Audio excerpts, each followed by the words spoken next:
नमस्कार। मैं कमलेश कबीर आपका एक बार फिर स्वागत करता हूं इस नए एपिसोड में। आज के इस एपिसोड में हम बात करेंगे एक बार फिर से पश्चिमी बंगाल की। पश्चिमी बंगाल में चुनाव है और इस बार 4 राज्यों और एक केंद्र शासित प्रदेश में चुनाव होने जा रहे हैं। असम, केरलम, तमिलनाडु, पुदुचेरी और इसके अलावा पश्चिमी बंगाल। लेकिन आपने गौर किया होगा कुछ दिनों से, चाहे वो नेशनल मीडिया या नेशनल टीवी हो या फिर जितने भी राजनीतिक विश्लेषक हो, सबका फोकस सिर्फ और सिर्फ पश्चिमी बंगाल के चुनाव पर है। तो सवाल यह है कि आखिर पश्चिमी बंगाल का चुनाव इतना इंपॉर्टेंट क्यों है, जिस पर सबकी नजरें बनी हुई है। और फिर उसके बाद में हम बात करेंगे योगेंद्र यादव, राकेश टिकैत और प्रशांत किशोर जैसे लोगों का, कि अभी तक उनकी रंगत देखने को क्यों नहीं मिली है। क्योंकि आपको पता है, जब तक ये लोग मैदान में नहीं उतरते तब तक चुनाव जो है वो फीका पड़ जाता है। क्योंकि लोगों को बीच में अपनी राय रखना, किसी को जिताना, जिस तरीके का जो है वो अफवाहों का बाजार गर्म करना, या मैं तो कहूंगा सीधे तौर पर विपक्ष को चूना लगाना। तो पहले हम जिन फैक्टर्स की बात करेंगे, जिन पॉइंट्स से समझने का प्रयास करेंगे कि पश्चिमी बंगाल का चुनाव इतना महत्वपूर्ण क्यों है। तो पहला जो है निकल कर आता है राज्य सरकार बनाम केंद्र सरकार। 28 राज्य, और अगर आप इन 28 राज्यों में देखोगे, केंद्र शासित प्रदेश को मैं हटा देता हूं, तो 28 राज्यों में पश्चिमी बंगाल एक ऐसा राज्य है जिसमें या तो केंद्र सरकार की योजनाओं को लागू ही नहीं होने दिया जाता, या केंद्र सरकार के बनाए हर कानून का विरोध होता है। तो एक तरीके से आपको नजर आएगा राजनेताओं के भाषण से जैसे पश्चिमी बंगाल भारत का हिस्सा ही नहीं है। यह एक सबसे बड़ा कारण है इस चुनाव में, जो नजर आता है कि राज्य सरकार बनाम केंद्र सरकार अगर सबसे ज्यादा कहीं है तो वो आपको पश्चिमी बंगाल में देखने को मिलेगा। दूसरा, अगर हम इसको देखें तो चुनावी, अगर आप हत्याएं देख लीजिए, आप इसके अलावा जो है वो चुनावी घटनाएं देख लीजिए, किसी के ऊपर हमला करने की घटना देख लीजिए, या फिर लॉ एंड ऑर्डर की सिचुएशन में जाकर देखिए, पश्चिमी बंगाल आपको एकमात्र ऐसा राज्य मिलेगा जिसमें हर चुनाव में इस तरीके की घटनाएं देखने को मिली थी। और इसका कारण है क्योंकि पश्चिमी बंगाल में आक्रामक जो रणनीति है, जो भी पार्टी सत्ता में आती है वो निचले स्तर तक जो है वो अपनी कमान को बनाकर रखना चाहती है। और यही एक वजह है कि वो दूसरी पार्टी के कार्यकर्ताओं को, उनको नेताओं को हमेशा जो है वो निशाने पर रखते हैं। तो ये भी एक जो है वो सबसे बड़ा कारण है। इसलिए सबसे ज्यादा अगर आप देखोगे, इससे पहले चाहे वो लोकसभा के चुनाव हो, उससे पहले विधानसभा चुनाव हुए, सबकी नजर जो है वो पश्चिमी बंगाल पर बनी हुई रहती है। उसके बाद अगर हम जाते हैं तो ममता बनर्जी खुद एक फैक्टर जो है वो बहुत बड़ा फैक्टर है। और वो फैक्टर क्यों है? क्योंकि इसको आपको पश्चिमी बंगाल के इतिहास के साथ जोड़कर देखना पड़ेगा। पश्चिमी बंगाल का इतिहास रहा है क्योंकि वहां पर जनता को बहुत जल्दी परिवर्तन नहीं चाहिए होता है। तो परिवर्तनशील राज्य पश्चिमी बंगाल भारतीय राजनीति में नहीं है। उत्तर भारत के राज्यों में अगर आप देखोगे, भले ही सरकार ठीक भी काम कर रही है, तो मतदाताओं के दिमाग में जो है वो, या आप कहोगे कि जहन में एक ही बात रहती है कि सरकार रिपीट नहीं होनी चाहिए, परिवर्तित होती रहनी चाहिए। नरेंद्र मोदी के प्रधानमंत्री बनने के बाद में हालांकि यह मिथक टूट रहा है, लेकिन आज भी कई राज्य, जैसे आप राजस्थान का एक बड़ा उदाहरण ले सकते हैं, इसके अलावा और भी बहुत सारे राज्य हैं, सत्ता परिवर्तन होता रहता है। लेकिन पश्चिमी बंगाल में आपने देखा, पहले कांग्रेस पार्टी, तो जब कांग्रेस पार्टी सत्ता में रही तो वो लंबे समय तक सत्ता में रही। फिर कांग्रेस पार्टी से सत्ता छीनी लेफ्ट पार्टी ने, सीपीआईएम ने। और जब कम्युनिस्टों की पार्टी ने जो है वो सत्ता में अपना जो है वो कब्जा किया, तो लगभग 34 साल तक वो लगातार सत्ता में रहे। और फिर उसके बाद में 2011, तो 2011 से लेकर अब तक टीएमसी, या हम कहें कि ममता बनर्जी लगातार सत्ता में है। तो ये पश्चिमी बंगाल का एक इतिहास। दूसरा इतिहास, जब ममता बनर्जी के हिसाब से हम देखते हैं तो यह जरूर हम जो है वो इसमें एड ऑन करेंगे कि ममता बनर्जी जब कांग्रेस पार्टी से अलग हुई और उसके बाद में जिस तरीके से वो कम्युनिस्टों की जो सरकार थी उसके खिलाफ सड़कों पर उतरी, उनसे लड़ना शुरू किया, वो भी एक बड़ा कारण है कि 2011 से लेकर अब तक जो है वो ममता बनर्जी की सरकार बनी हुई है। इसलिए पश्चिमी बंगाल में लंबा समय लगता है और ममता बनर्जी ही नहीं, इसके अलावा आप कम्युनिस्टों की भी बात कर सकते हैं और कांग्रेस पार्टी की भी बात कर सकते हैं। और जहां ममता बनर्जी का सवाल है तो ममता बनर्जी इस नाते भी जो है वो हम इसमें एक पॉइंट और ऐड कर सकते हैं कि वो महिला है। और महिला के साथ साथ आप देखोगे, क्योंकि इसके चौथे पॉइंट पे अगर मैं देखूं तो जो मैंने इसमें तैयार किया वो ये था कि पश्चिमी बंगाल में इस वक्त टीएमसी की सरकार है और बाकी विपक्षी दलों की आप स्थिति को देखोगे तो ममता बनर्जी की टीएमसी सबसे ज्यादा मजबूत दिखाई देती है विपक्षी मोर्चे के हिसाब से। तो भारतीय जनता पार्टी उसके लिए चैलेंज सबसे बड़ा है, क्योंकि आप कहने को जो है वो अरविंद केजरीवाल, इसके अलावा जो है वो अखिलेश यादव, तेजस्वी यादव, राहुल गांधी, हम उनकी भी बात कर सकते हैं, लेकिन राहुल गांधी की क्या स्थिति है आप सबको पता है। अखिलेश यादव मुलायम सिंह यादव की कृपा से 2012 में मुख्यमंत्री बने, लेकिन 2017 के बाद राहुल गांधी का जो हाल हुआ ठीक वैसा ही जो है वो अखिलेश यादव का हुआ। तो अखिलेश यादव का अपने बुत्ते पर कमाया हुआ उत्तर प्रदेश में कुछ भी दिखाई नहीं देता। 2024 के लोकसभा चुनाव को आप हटा दीजिए, उसके कारण कई थे, इसलिए हम उसकी चर्चा नहीं करेंगे। तेजस्वी यादव, लालू यादव की जो विरासत थी उसको आगे बढ़ाने में फिर नाकाम हो गए।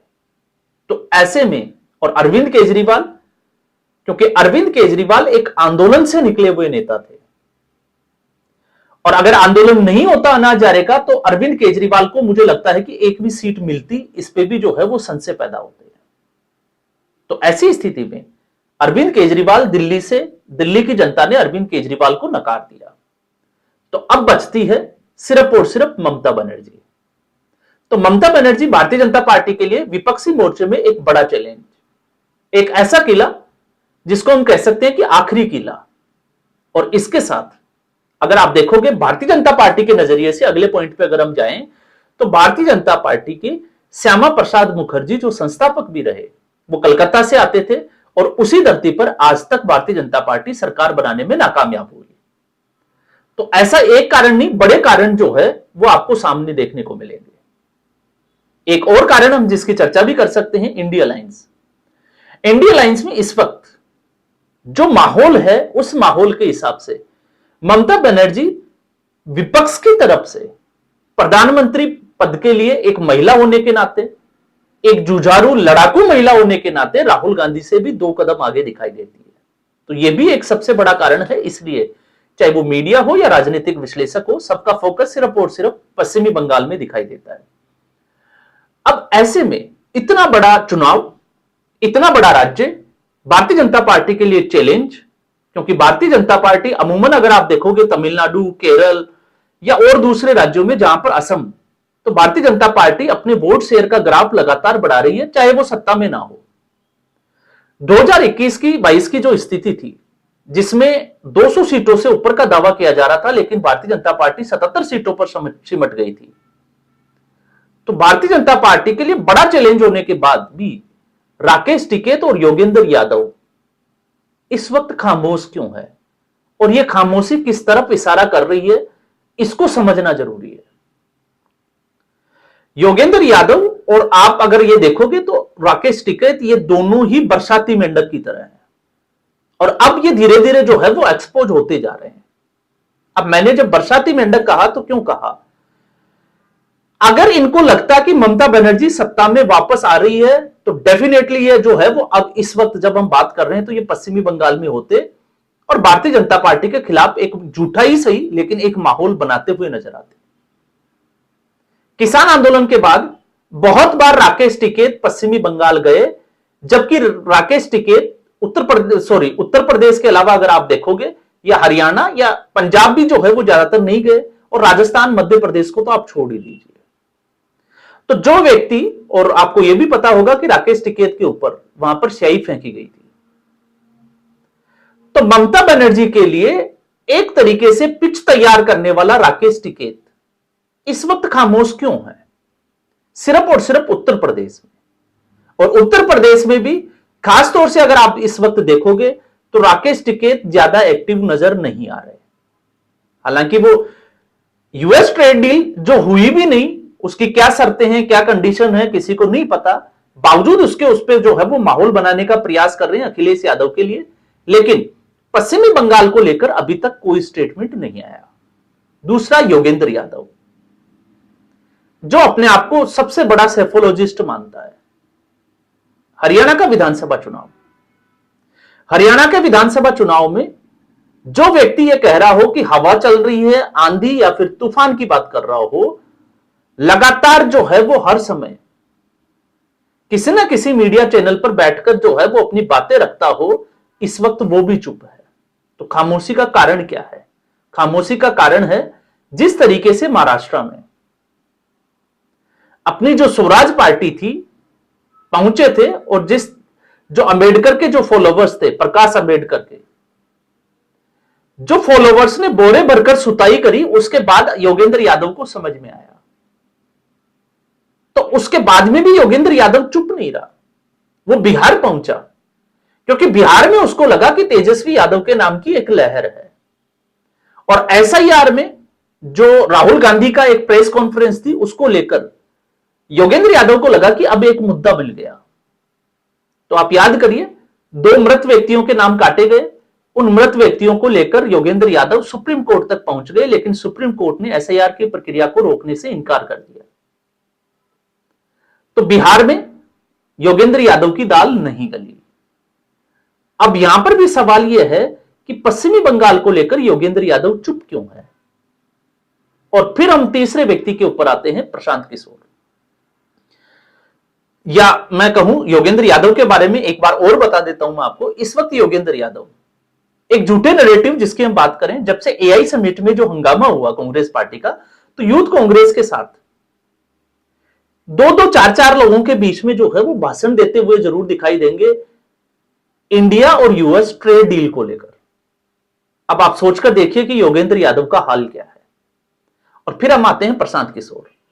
प्रशांत किशोर सिर्फ और सिर्फ इसी में उलझे हुए हैं कि बिहार का अगला मुख्यमंत्री कौन होगा, क्योंकि बिहार में प्रशांत किशोर को लगता है कि यहां पर भारतीय जनता पार्टी अगर अपना मुख्यमंत्री बनाती है तो वो गुजरात से कंट्रोल होगी। ये उसके प्रशांत किशोर के स्टेटमेंट है।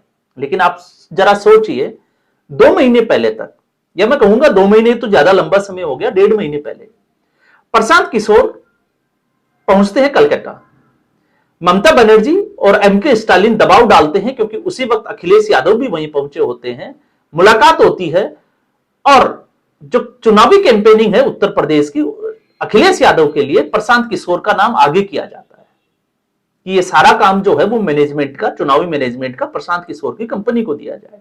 और उससे भी बड़ा, प्रशांत किशोर के दोस्त प्रतीक जैन के घर पर ईडी की रेड पड़ने के बावजूद, और आप देखिए कि एक ऐसी रेड देश के इतिहास की जिसमें मुख्यमंत्री खुद जो है वो पहुंच जाती है प्रतीक जैन के घर में। तो आप नजदीकियां समझ सकते हैं, लेकिन प्रशांत किशोर जो दावा करता है कि प्रधानमंत्री को या नरेंद्र मोदी को पहली बार प्रधानमंत्री बनाने में प्रशांत किशोर का बहुत बड़ा रोल है, तो आप समझिए कि वो इस वक्त चुप क्यों बैठा है। ये 3 बड़े नाम जो है वो हमने आपको या आपके सामने रखे हैं। तो इसका मतलब जो निकल कर आता है वो ये निकल कर आता है कि इन लोगों को पता है ग्राउंड पे, धरातल पर स्थिति क्या है। और धरातल पर जो स्थिति है वो अब लोगों के सामने, क्योंकि ममता बनर्जी के अगर आप बयान देखोगे तो ममता बनर्जी जिस राजनीति पे आई है, आप पिछले 2 स्टेटमेंट में बताता हूं। एक, अगर भारतीय जनता पार्टी सत्ता में आती है तो वो लोगों की आर्थिक सहायता बंद कर देगी। जबकि अगर आप चुनावी इतिहास में भारतीय जनता पार्टी का देखोगे तो चाहे वो मध्य प्रदेश हो या फिर दूसरा राज्य हो, जहां पर भारतीय जनता पार्टी ने जो वादे किए थे, महाराष्ट्र हो, वो वादे भारतीय जनता पार्टी पूरा कर रही है। तो बावजूद इसके ममता बनर्जी को यह माहौल बनाने की जरूरत क्यों पड़ी? और इससे भी ज्यादा आर्थिक सहायता के अलावा आप देखिए, एक जिसको चुनावी कैंपेनिंग से जो है वो हम थोड़ा दूर करके देखते हैं कि भारतीय जनता पार्टी अगर सत्ता में आ जाएगी तो पश्चिमी बंगाल के लोगों को नॉनवेज नहीं खाने देगी। अब आप इस तर्क का आपके पास क्या जवाब है और यह ममता बनर्जी के दिमाग में क्यों आया? इससे आपको समझ में आएगा कि ममता बनर्जी ने एन कैन परकेन, जिसको हम कहें, जिन बिंदुओं की हमने बात की, जिन पॉइंट्स पे हमने चर्चा की, उससे भी ज्यादा एसआईआर तक को जो है वो रुकवाने के लिए जो माहौल बनाया गया, बावजूद इसके ममता बनर्जी के पास भारतीय जनता पार्टी की रणनीति के खिलाफ इस वक्त धरातल पर एक भी पॉइंट, एक भी जो है वो मुद्दा नहीं है जिसके ऊपर ममता बनर्जी ताल ठोक कर यह कहे कि उनकी सरकार वापस क्यों आना चाहिए। तो इस वक्त सिर्फ और सिर्फ आरोप प्रत्यारोप वो राजनीति का हिस्सा है, लेकिन ग्राउंड पे जो है वो ऐसा कुछ दिखाई नहीं दे रहा है। तो आज के एपिसोड में बस इतना ही। उम्मीद करूंगा वीडियो एपिसोड आपको पसंद आया होगा। वीडियो को लाइक करें, शेयर करें, चैनल जरूर सब्सक्राइब करें। धन्यवाद।